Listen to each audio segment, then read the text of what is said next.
Right. Let's get into this. We've just got some really critical new black box information about Air India Flight 171. It's pretty significant. Absolutely a big deal, really, because it feels like we're finally getting some clarity after years of, well, vagueness around this incident. Key details withheld from official reports. Exactly. And that's what this deep dive is all about. Eh? We're going to unpack the insights from this recent Wall Street Journal leak, which really blew the lid off some things. And we're also bringing in a perspective from Meet Kevin, a multi-engine rated jet pilot. He gives some fantastic insights into the mechanics and maybe more importantly, the pilot dynamic. Right, the human element in the cockpit. Yeah. So our mission here is to cut through that vagueness, give you that pilot's perspective, and really dig into why this is so disturbing. Not just for aviation, but, for understanding human factors. It is quite telling, isn't it, that this level of detail only surfaces now through leaks. It says a lot about the challenges in these investigations when transparency isn't maybe the top priority. Especially with stakes this high. Precisely. And what a revelation it is. The Wall Street Journal finding, it paints a really stark picture. A black box recording, pilot dialogue. It seems to indicate the captain. Yeah. The captain, not the co-pilot who was actually flying at the time. Yeah. He was the one who switched off the control fuel flow. To both engines. To both engines. Wow. Oh. That's astonishing. I mean, the immediate reaction might be something malicious, but you also have to consider extreme stress or maybe some procedural issue we don't know about. Well, the report says the first officer, the co-pilot, was surprised, then panicked, which you'd expect. Right. But the captain apparently denied doing it and seemed calm. Yeah. Chillingly calm is how it sounds. That dynamic itself is deeply unsettling. And what about the investigation itself? You mentioned opacity earlier. Yeah, that's another layer. U.S. investigators apparently got a pretty cold shoulder from India right from the start. And it took India, between 2 and 5 days just to find the black boxes? Which is a critical window. And did they initially say they'd send the boxes to the U.S. for analysis? They did. That was the initial promise. Then, suddenly, nope, change of plans. They refused, decided to do the investigation locally. That right there would raise flags for anyone in the international aviation community. It suggests they might want to control the narrative. Which kind of leads us to their preliminary report. It was described as, and I quote, extremely, almost purposefully vague. Okay. So what did they say? Anything concrete? It did state this specific thing. The Engine 1 and Engine 2 fuel cutoff switches transition from run to cutoff one after another with a time gap of 0.1 seconds. Right. Very technical, very precise. But tells you almost nothing about the why or the who.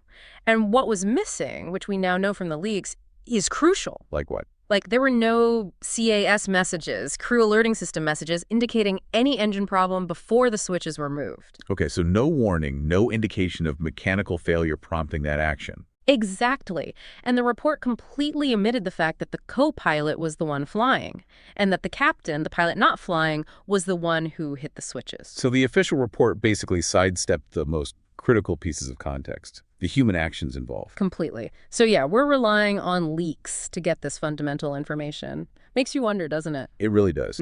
And from a pilot's standpoint, knowing it was the captain, the PNF, pilot not flying, that makes it particularly scary in a two-pilot Boeing setup. Right. Let's dig into that pilot perspective. Meet Kevin. Explain this really well. In critical phases like takeoff, the pilot flying, the PF, their hands are basically full. They're on the yoke, managing thrust, gear, flaps, talking to ATC. Their focus is intense. It's external. Right. They're managing the aircraft's trajectory and energy state. Meanwhile, the pilot not flying, the PNF, has, frankly, much less to do in those specific moments. Their tasks are different. Monitoring, backing up. Which creates this disturbing window of opportunity. The PNF has easier physical access to certain controls, like those fuel cutoff switches on the overhead panel or console. And could potentially manipulate them without the PF immediately noticing, especially if it's done deliberately, quietly. It's a scenario that highlights how even with crew resource management, with two highly trained professionals, one individual's intent, if it's hidden, can bypass safeguards for critical seconds. It's a chilling vulnerability. And the WSJ report mentioned that U.S. criminal authorities might even get involved now. Which would be huge. Like investigating it as if it happened on U.S. soil, that would be a massive embarrassment for Indian Aviation Authority. Definitely. And speaking of procedures, let's circle back to that. The official report kind of glossed over a major discrepancy, didn't it? Yes, the timing. The Boeing 787 procedure for a dual-engine failure, an emergency checklist, is very specific. Okay, what is it? You move both field control switches to seat tide, OHEF, Yeah. then immediately, almost instantaneously back to our run. We're talking within maybe a 1-second delay. Right. Cut off, run, quick cycle. Then you push and hold the ram air turbine switch, the RAT, to get emergency power. Okay, cut off, run, RAT, fast. Yeah.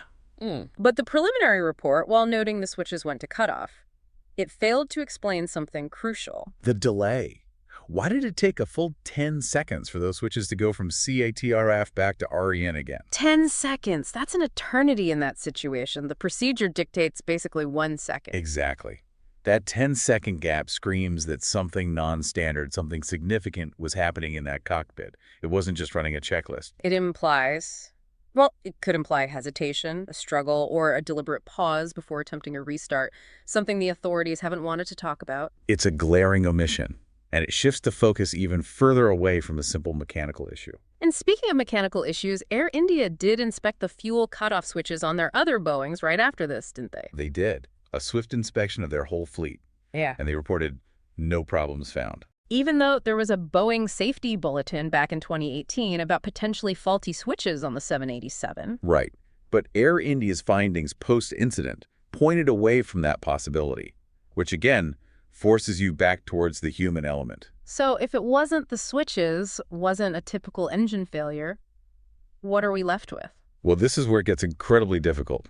The speculation, based on all this leaked info, it points towards the captain. The description is, well, he was 56 years old, described as a soft-spoken man.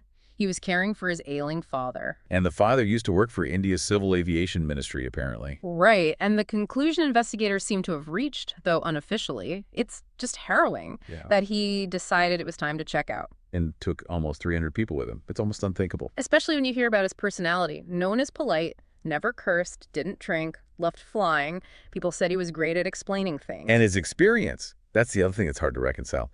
15,000 flight hours total. Over 8,600 just in the Boeing 787. This isn't an inexperienced pilot. No, not at all. It points towards, well, it has to point towards a profound mental health crisis, doesn't it? It seems the most plausible, albeit deeply tragic, explanation based on what's leaked. That something just snapped.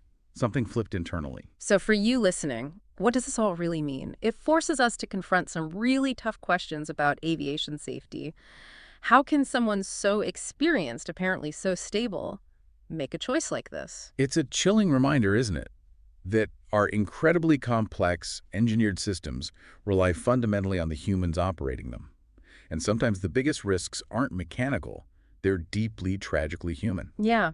It really makes you think about the assumptions we make, even in a two-pilot cockpit designed for redundancy. How do you account for that sudden internal shift? How do systems built on trust and procedure handle something like this? It raises very difficult questions about mental health screening, about support for pilots. And maybe even about things like cockpit monitoring. Cameras, for instance, though that's obviously a hugely contentious issue. It is. But this incident forces that conversation. It's a stark reminder that maybe the deepest dive we need is into understanding and safeguarding the human element, even when everything seems fine on the surface. Something to really reflect on.